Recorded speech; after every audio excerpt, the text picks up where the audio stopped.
Get started. Good morning and good afternoon, everyone, and welcome to today's webinar. We're delighted to have all of you here, and I'm Vigil from Verra. And as we all know, that INC5 demonstrated great progress, but we still didn't really get to a final consensus, and which just highlights that the complexity of the challenge.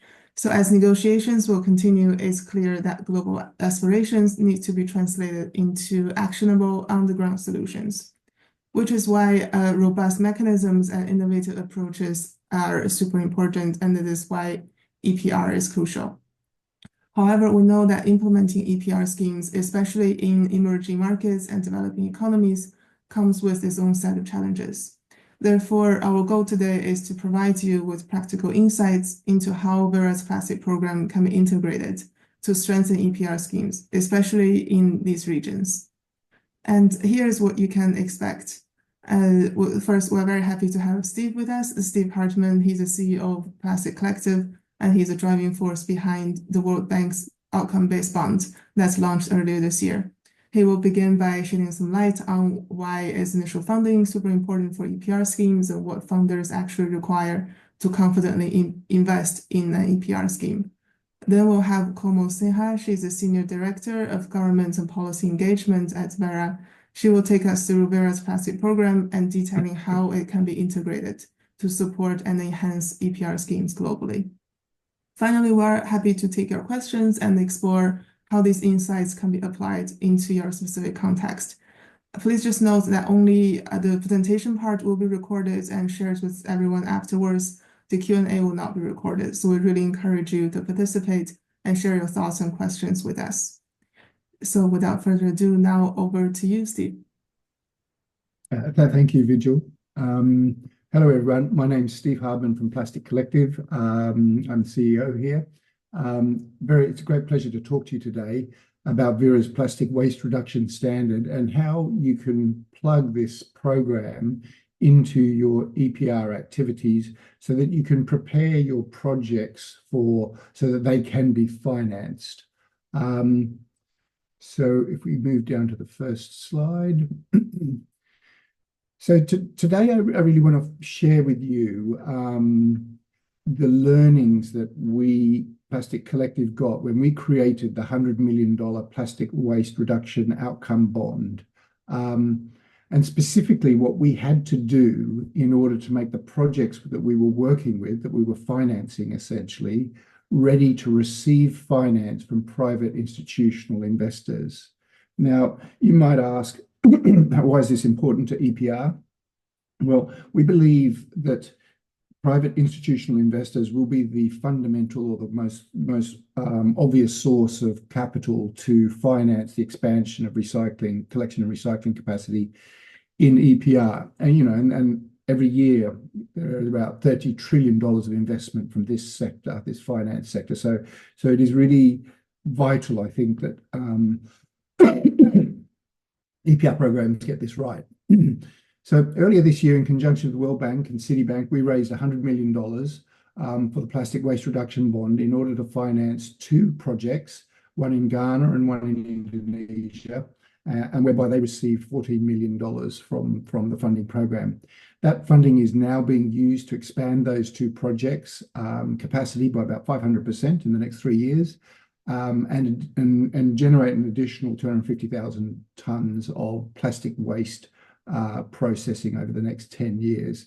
So, with this funding program, it's very significant, and we've essentially turned two small projects into two large projects, and they will catalyze the expansion of plastic collection and recycling activities in these territories. Now, this bond, this financing activity that we did with the World Bank, the $100 million bond, is the first of what is called an outcome-based funding program for plastic waste. And when I talk about outcomes, this means the funding requires the projects to focus very heavily on specific environmental and social impact targets.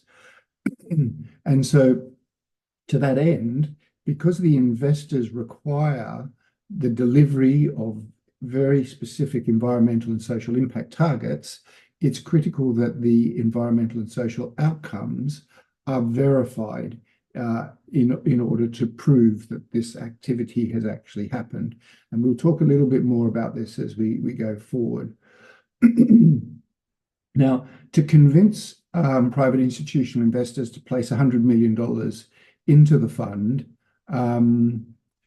it took us approximately 2 years to understand how the investors worked and what they wanted, but we got there in the end. And as I'll explain in the next few slides, the plastic waste reduction standard played a really pivotal role in securing that finance.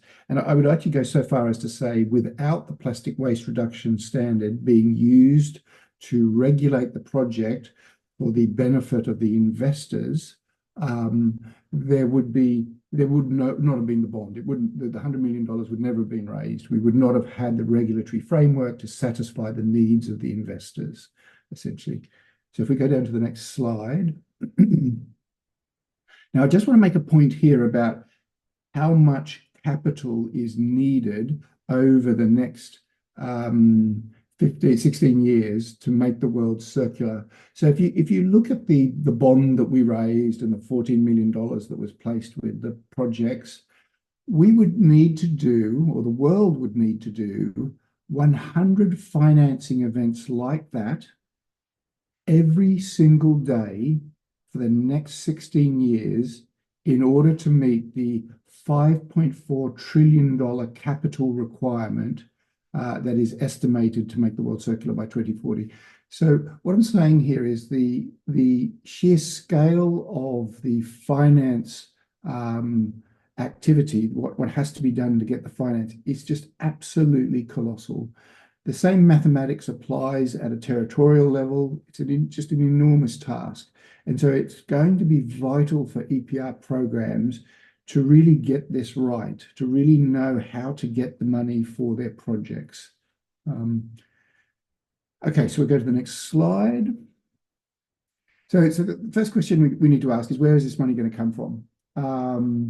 And it's obvious that EPR will generate significant fees where brands pay via the EPR program to support the collection and recycling of plastic waste. This is great and this is vital, but that alone will not solve the problem, because the funding that's received from EPR fees comes from the brands, maybe on an annual basis or half-yearly basis, and is dispersed to the projects accordingly. And this is fine for funding ongoing operations for business as usual. But this is not what we really need financing. What we actually need financing is the expansion of the capacity. We need new factories, we need new equipment, and we need a lot of it. So we need money that comes up front. So this is where the private institutional investors come in. The private institutional investors can provide the capital up front, the large amounts of money to buy the factories and the facilities. And then this allows the projects that receive that money to build their factories and capacity to use the EPR fees, or a portion of the EPR fees, to pay off the private institutional investors for the debt that they have received up front. And then this will work. This will allow project capacity to be expanded dramatically, and we will achieve our targets. So it's very vital that we understand the interplay between the fees that are generated by the brands and the capital that is provided by the private institutional investors. And in combination, we have a very powerful mechanism then. But without the private institutional investors, we're going to go nowhere. Right, so we'll go down to the next slide. And here I've got, this is a list of things that we found that the private institutional investors absolutely required. If they're not provided this information on this transparency, they can't make a decision about whether they want to invest or not, and they cannot monitor and report the project on an ongoing basis to ensure that the project's going to fulfill its obligations. And so if you don't provide this information, they don't participate. They just say, we're out, Their thresholds are very high. And unfortunately, the real problem, the real challenge here is the the level of operation, the professionalism of many projects in emerging nations is relatively low. And so therefore they are actually quite unfinanceable. So how do we get them, how do we lift the standards of the projects up and elevate them so that they become financeable? This is the key challenge. And this is how we worked it out. So first of all, you need a structured due diligence framework. And this is the work that's done before the investors make the decision to invest or not. And this ideally is standard. So the investors look at the same format every time, and it is efficient to produce. Very critical ingredient. Without this, the investors don't come in. The second ingredient is a detailed set of methodologies by which the projects operate in accordance with. You have to be, the investors have to be certain that the projects have operational competence and that the projects, it's obvious what the projects are doing and can be monitored and reported against on an ongoing basis. That's the second element, very important. Otherwise, again, the money won't come. The third element is producing a project description document. This is really a master plan for the project. It tells you in great detail what the project does, relates to all its environmental impact and social impact, and a plethora of detail that gives you a very good understanding of how the project is intended to operate. Now, this is good to understand in the beginning, but it's also good to understand as you go, as you progress into the future, because the project then can be checked, their activities can be checked against the project description document. So another vital piece of information for the investors. The fourth element here is probably one of the most important elements, given that the outcome-based nature of the finance, where we have to prove that environmental and social impact has been achieved. And this is a reliable method to verify environmental and social impact. And this is all done by using a lot of these elements, essentially the project description document, the auditing components, etc. So this, you must be able to prove that the environmental and social impact has actually been delivered. And then finally, you need an independent audit framework so that the governance of the projects is transparent and traceable, and ideally is done by an outside party to give it additional credibility, because this helps mitigate the potential greenwashing risks, which are invariably associated with all these kinds of activities. So those are the 5 critical things. If we didn't provide these to the investors, that $100 million would never have arrived. Now, it's relatively straightforward for you to apply all of these components that I talked about to your projects so that future investors can invest in your projects. And that is use the plastic waste reduction standard. All these elements come as part of the plastic waste reduction standard. It's plug and play, it doesn't cost you anything.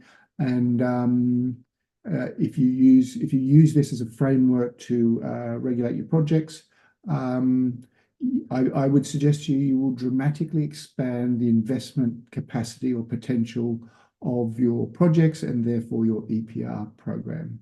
Now, we learned this the hard way. It took us many years to work this all out. You don't have to go through the pain that we went through. You can, as I say, just adopt the Verra plastic waste reduction standard. Right, so that's me. I'll hand over to Kamal now, and she'll give you some more detail. Thank you. Thank you, Steve. So that really is a very nice segue into the next part of the presentation, where I will try to talk about how Verra's plastic program can support and accelerate national EPR schemes. I think we can all agree that EPR is a very powerful policy tool, but at the same time, its implementation, particularly in emerging countries, is fraught with many challenges. And some of them you can see on the screen, starting with lack of infrastructure. So the solid waste management sector itself is quite nascent in these countries that requires extensive development. So, the key actors like the PROs or even the waste processors are absent. And without their presence, a successful EPR scheme cannot be imagined. Limited regulatory capacity. So a robust regulatory framework is absolutely central to implementation of a successful EPR scheme, but instituting the legal, regulatory, and administrative requirements to implement EPR is resource intensive for governments. Funding challenge, again, is universally recognized as one of the top, roadblocks for implementing successful EPRs. And in order to implement the ambitious and progressive targets that we are seeing coming out of EPR, the plastic waste management infrastructure needs to be aggressively scaled up, but we also need money for that to support that scale up.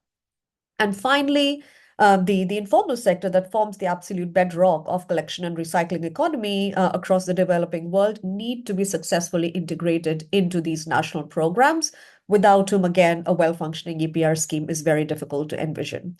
So then how do we address these challenges?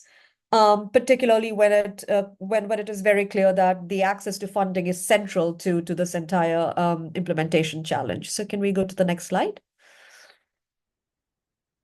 One of the clear opportunity emerges with using Verra's plastic program, and it can deliver two very clear benefits. First of all, it can be used as a ready-to-use funding management system, and second is that it can apply it as an established regulatory framework to implement high-functioning EPR schemes. It has three distinct properties that can support in jump-starting EPR schemes, and these are: it is a plug-and-play model, it is self-funding, and it is adaptable. So in the next slides, I will just try to elaborate upon what each of these mean, starting with plug and play. So many times in the developing countries, when the governments think about implementing an EPR scheme, they need to establish the entire administrative setup from scratch. And this is not only expensive, it is time and resource intensive. And at the same time, EPR being complex in nature, it requires a huge learning curve. This can many times slow down the development of EPR in countries, and this is where plastic program can come in to support and accelerate this process. Whereas plastic program can seamlessly connect with a country's emerging EPR scheme with minimum to no modifications or adjustments.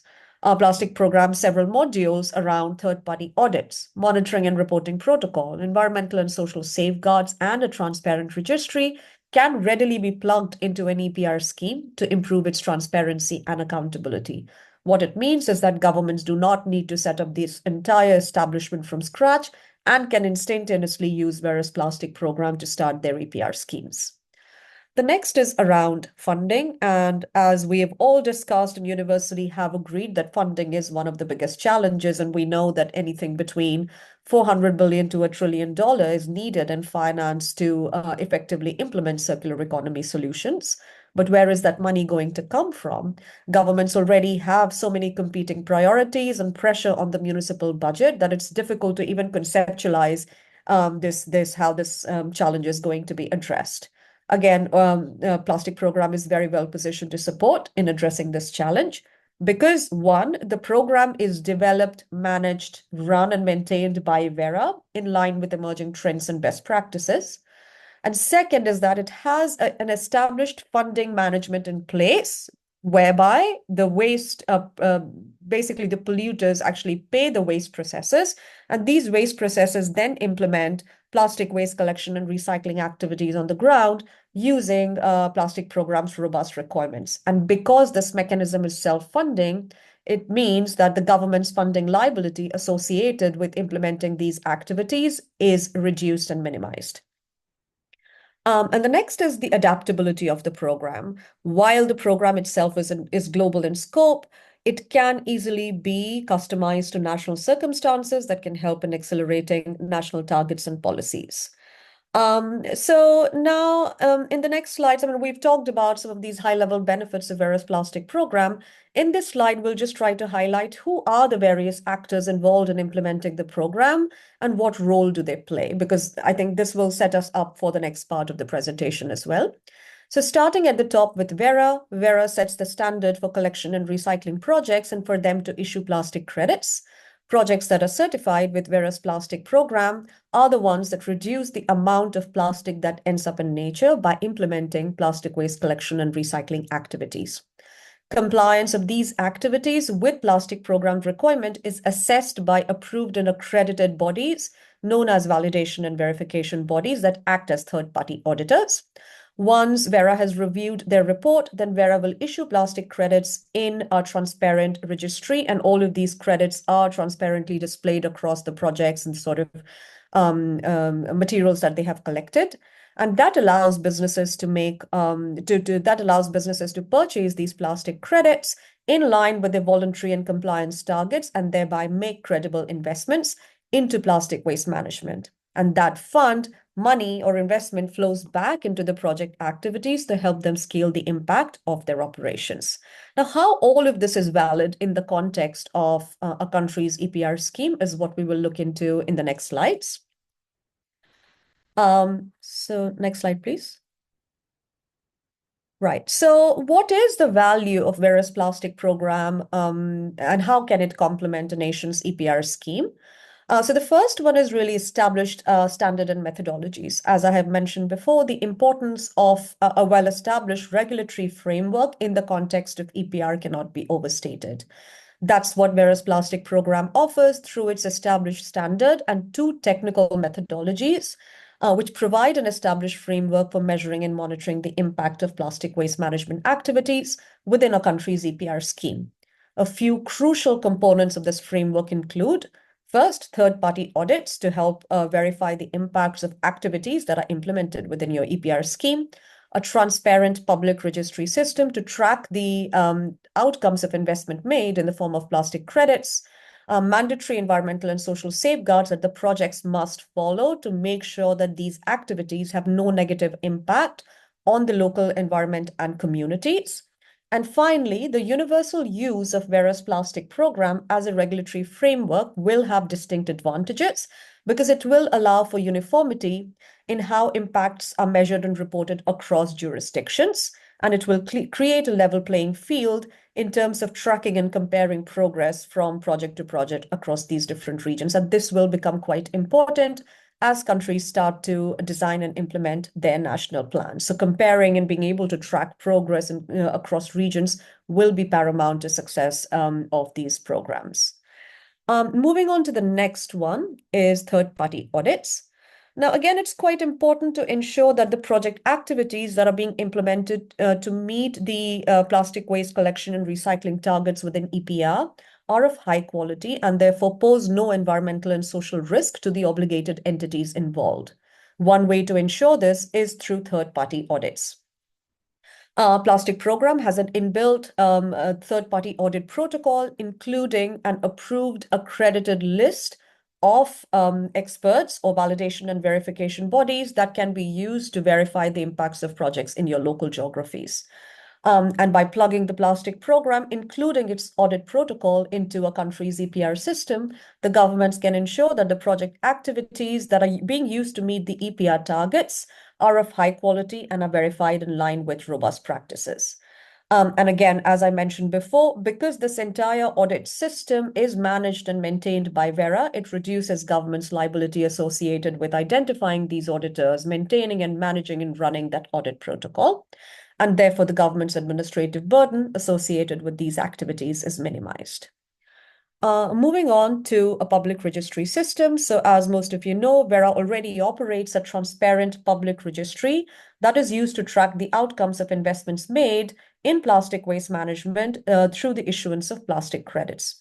Now, through the use of Verra's registry, the reporting of plastic waste management data can be unitized and can be harmonized across projects and regions, which provides an efficient mechanism for compliance reporting and reduces the risk associated with double counting. So essentially, there is the infrastructure that's already available that can simply be utilized and plugged into an EPR scheme for countries to be able to jumpstart their EPR development process. Moving on to the next one, which is stakeholder engagement and environmental and social safeguards. Now, just transition has been one of the top priorities of policymakers at the national level when constituting the EPR schemes and also at the international level with the global treaty negotiations.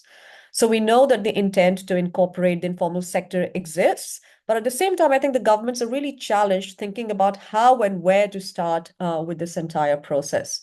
And plastic program can support with that because stakeholder engagement and mandatory social safeguards are mandatory requirements within the program and have been built with just transition at its core. So there are two important parameters that are built into the program.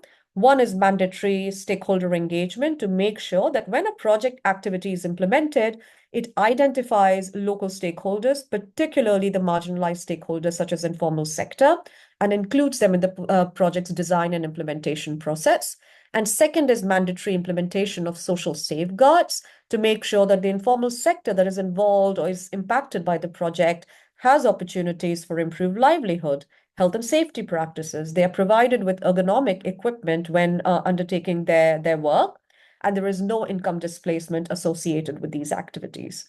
All of these are very important to ensure just transition and making sure that the project activities that are financed within your EPR schemes do not have any social risk across the project's value chain. And finally, on to plastic credits, which acts as a high integrity funding mechanism. And I've deliberately kept this towards the end because we've spoken about Verra's plastic program as the regulatory framework and what sort of benefits can it provide. But what is the role of plastic credits when looking at your EPR schemes? So first of all, how it is defined within Verra's plastic program. It is one credit is equivalent to 1 ton of additional plastic waste collected from nature or recycled, and plastic credits are issued to third-party audited projects that are certified with Verra's plastic program. Now, why should we look at plastic credits to be issued as one of the components to meet your EPR targets efficiently? And some of those rationale are mentioned on your screen. So first of all, it is a result-based finance tool that unitizes and harmonizes the impact of investment. So anywhere 1 ton of plastic waste additionally collected or recycled is equivalent to 1 ton. So that unitization really helps the investors when looking at or considering making investments into plastic waste management in their key geographies. It provides a less resource-intensive route to the obligated entities to invest in a ready pool of projects because the due diligence has already been conducted in line with the robust requirements of the plastic program. So it gives them credibility and assurance that the projects that they're investing in is de-risked and is of high quality. The third is it does not only provide the potential to mobilize funding from local investors or local entities, but also from international organizations that can help in addressing the local plastic waste management challenges in your region.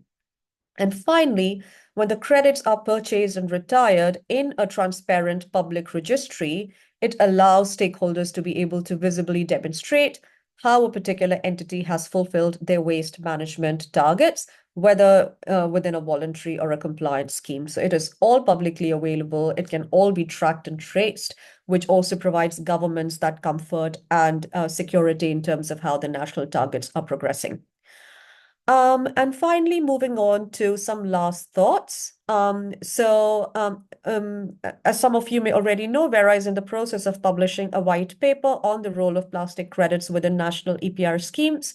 We released an executive summary at INC5, which did receive a lot of interest, but in case you have not seen it before, please feel free to scan using the QR code number 1 on the screen. The second is there are opportunities to engage with us for bespoke technical and capacity building support through country-specific workshops and webinars. As some of you may know, Verra conducted an in-person workshop in Jakarta for a range of government and policy stakeholders earlier this year. And if you'd like something similar for your region, please feel free to learn more about it, scanning the second QR code, and feel free to get in touch if something similar in nature is of interest. And third is there are also ways for you to get involved by leveraging Verra's technical expertise. on how to implement high-functioning national policies and EPR plans using Verra's plastic program. We'll be very happy to support in providing very specific guidance on how plastic program can help support your very specific national circumstances. One of the ways in which Verra does something similar is we have associated with a range of national plastic action partnerships, including the one in Indonesia and Vietnam, which allows us to collaborate with a cross-section of stakeholders and provide structured recommendations to the governments on the role of innovative finance, such as plastic credits, in meeting their national plans and policies. We'll be very happy to do something similar with you. So if you have any questions, feel free to reach out to us at plasticstandard@verra.org, which is on your screen. And with that, we would like to close the presentation, but also open the floor for any questions or comments. Thank you. Thank you, Komansi, for your very practical insights on how to integrate Verra's plastic program. Let me stop recording now, and if you have any questions, please use the chat function or just simply raise your hand.